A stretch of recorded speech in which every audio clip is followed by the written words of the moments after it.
मैं हूं संध्या। आइए नजर डालते हैं आज की खास खबरों पर।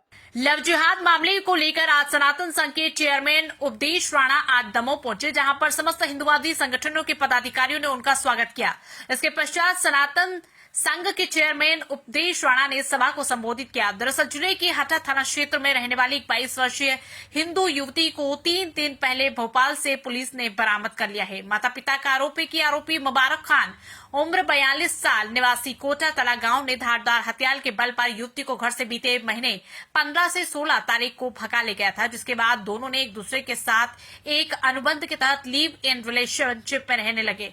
इस मामले की जानकारी लगते ही हिंदुवादी संगठन शनिवार को विरोध प्रदर्शन करते हुए इसे लव जिहाद बताया। इसके साथ ही धरना प्रदर्शन भी शुरू कर दिया। इधर पुलिस ने युवती को काउंसलिंग के लिए वन स्टॉप सेंटर भेज दिया है। दमोह के कोटा ताला गांव में रहने वाले मुबारक खान नाम के युवक के साथ एक हिंदू धर्म की युवती ने लिव इन रिलेशनशिप में रह रही थी। दोनों ने इसके लिए बाकायदा अनुबंध भी किए थे। माता पिता की शिकायत के बाद करीब 1 महीने के अंदर पुलिस ने युवती को भोपाल से खोज निकाला, जो वन स्टॉप सेंटर में है।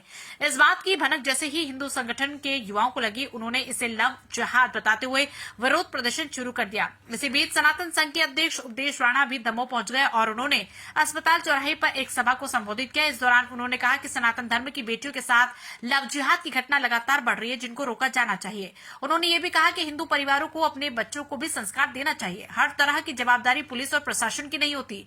उन्होंने कहा कि युवती को डरा धमकाकर आरोपी युवक ले गया था। फिलहाल युवती प्रशासन के कब्जे में है और उनके माता पिता को युवती से मिलने नहीं दिया जा रहा। उपदेश राणा ने मंच से ही चेतावनी दी थी कि प्रशासन युवती को उनके माता पिता को सौंप दे, वरना वो हमेशा धरना शुरू करते रहेंगे और जब तक बेटी को माता पिता के सुपुर्द नहीं किया जाएगा, वो अन्न जल नहीं ग्रहण करेंगे। इसके बाद धरना शुरू हो गया। फिलहाल सीएसपी अभिषेक तिवारी ने उपदेश राणा से बात की है, जिसके बाद राणा ने कहा कि युवती अपने मर्जी से माता पिता के साथ जाना चाहती है, उसे जाने दिया जाए। इस बात को लेकर प्रशासन और पुलिस के अधिकारी अब युवती से काउंसलिंग करने के लिए वन स्टॉप पहुंचे हैं। फिलहाल अस्पताल चौराहे पर धरना जारी है। वरना होगा क्या? मैं भी 2 बात यहाँ कहूंगा, चला जाऊंगा, कुछ नहीं होगा। और दमोह की स्थिति मेरे से ज्यादा आपको पता है कि क्या स्थिति यहाँ की है, किस तरीके से जाल बिछाया जा रहा है। कल लड़की ने ये कहा है अपनी मम्मी से, उनसे मेरी बात हुई है, कोई भी पूछ सकता है, मीडिया कर्मी अलग, उनको कवर करके फेस, कि मम्मी मुझे अपने घर पर जाना है। और यही वर्ड पहले दिन कहे थे, लेकिन दूसरे दिन ऐसा क्या हुआ कि नहीं, मुझे घर नहीं जाना है। कुछ चीजें पता आपको भी हैं और पता हमें भी है। मैं मुद्दे की बात पर आता हूं। देखिए, मैं हाथ जोड़कर यहां शासन प्रशासन से एक बात कह रहा हूं। एक माँ बाप को शायद, कानून तो मैं भी जानता हूं, इतना अधिकार तो होगा कि उनको मिलवाकर और बच्ची को सबके समक्ष करके, जो जो उसमें मौजूद हो, चाहे अधिकारी हो कोई भी हो, उनकी बच्ची उनको सुपुर्द की जाए। और उसका रीजन ये है कि जो ये मुबारक खान है, ये संशय के घेरे में नहीं है, डाउट के घेरे में नहीं है, कई चीजें क्लियर है। क्या ये धंधा करता है, कितनी लड़की इसने फंसा रखी है, मैं डिटेल लेकर आया हूं एक एक। बिल्कुल नहीं जाने चाहिए किसी भी कीमत पर अपनी बहन को, मैं सीधे मन से ये कह रहा हूं। इसका डाटा चेक किया जाए और इसका जो आपराधिक रिकॉर्ड है, जो शायद आपको ना पता हो लेकिन मुझे तो पता है, मैं तो पता करके आया हूं। इस तरीके से आंख बंद करके एक कानून का सहारा लेकर ये तो होने नहीं दिया जाएगा।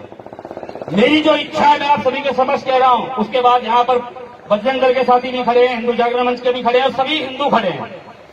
मेरा आपसे ये कहना है, जब तक लड़की उसके परिवार को नहीं दी जाती और ये जो घटना हुई है इसका पूरा मूल्यांकन करके सच सामने नहीं आता कि क्या क्या चीजें कहां कहां हुई हैं और कैसे कैसे हो रही हैं, मैं यहाँ पर जो जगह मुझे मुहैया कराई जाएगी, मैं अब के बाद पानी नहीं पीऊंगा, अनशन पर बैठूंगा। अगर मेरी मृत्यु हो जाए तो तिरंगे में लिपटा के मेरे घर भेज देना। मैं जब छोड़ूंगा यहाँ से, जब न्याय मिलेगा। मैं नेता नहीं हूँ, मैं आपका भाई हूँ। और पहुंचा देना उन जागृत हिंदुओं को जो यहाँ है, वो तो चल रहे हैं मोबाइल, जो सोए हुए अपने घरों में, कि एक उत्तर प्रदेश से आके तुम्हारे लिए लड़ रहा है, डूब के मर जाओ, डूब के मर जाओ। मुझे अगर एक फुट जगह दी जाएगी, 1 मीटर जगह दी जाएगी ना, मैं वहां बैठ जाऊंगा बिना पानी पिए अनशन पर। मैं शासन प्रशासन का सम्मान करता हूं, कानून को मानता हूं और ये मेरा राइट है।